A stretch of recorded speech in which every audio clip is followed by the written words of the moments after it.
श्रीशेषशैलसुनिकेतन दिव्यमूर्ते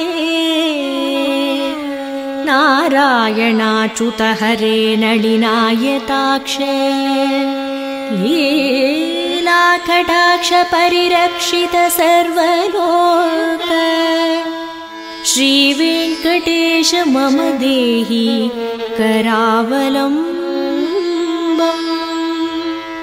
ब्रह्मादिवन्दितपदाम्बुजशङ्खपाणे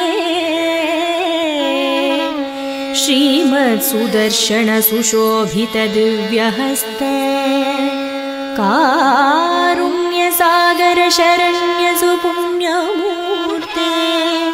श्रीवेङ्कटेश मम देहि